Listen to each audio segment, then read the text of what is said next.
it won't happen, but I want you to watch my first rep when I pick it up. Especially on the first set, you can see it. Maybe I'll autocorrect on this one. But the bar pulls me forward a lot. These front-loaded bands really drag me forward.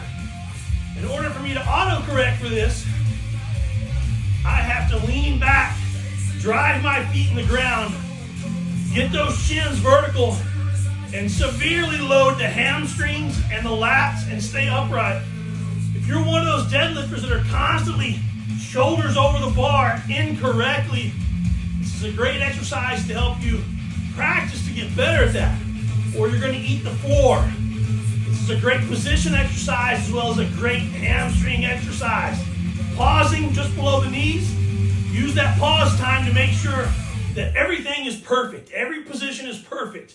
And then when you drive up, we're looking at how much torque you can create at the point of impact on the way up.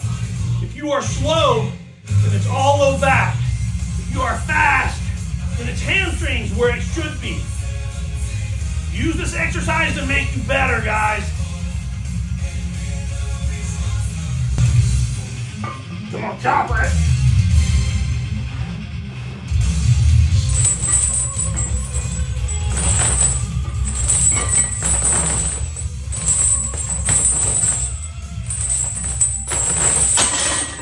Of course I didn't follow that time. All right, deadlift pulls. This is one that everybody's been screwing up. This is what I look for here on the deadlift pull. Start with your back locked in the right position, not bent over. Slow at the start, not fast off the floor like a deadlift, but slow at the start. We're looking for you to be able to explode once the bar gets around the knees. Want the bar and your body to go straight up.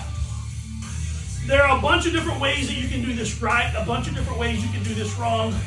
Primarily though, as long as you do not feel it in your back at all, and you're only feeling it in the glutes, hams, maybe some quads on the teardrop, and the calves because you need to extend up on the toes, then you're probably at least doing it effectively.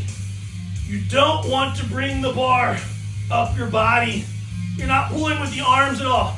You can shrug at the top if you want a little bit, but that needs to be a continuation of the barbell's already movement, not you shrugging just to get some trap involvement in there. This is a leg exercise.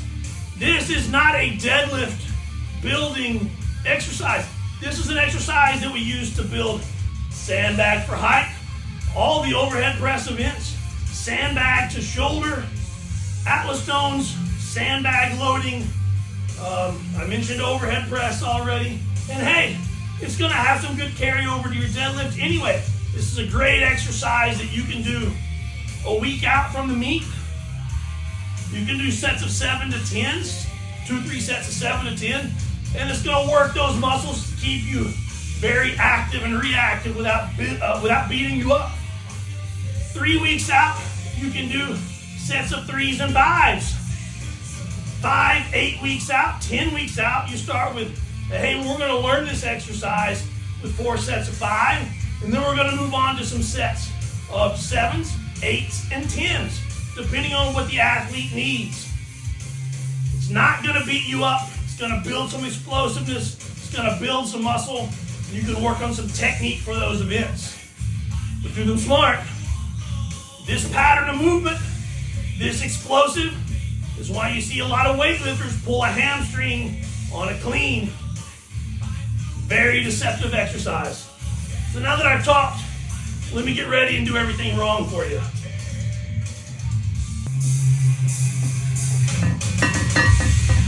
Come on, come on.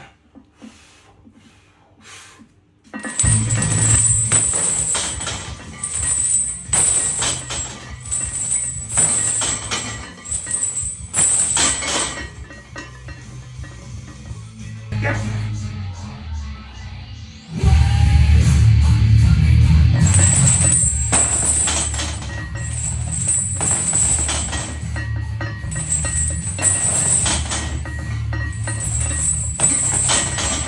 Oh, a little slow to me. Not very reactive. Not very explosive from the knee. That's probably a little bit heavy for me, for these anyway.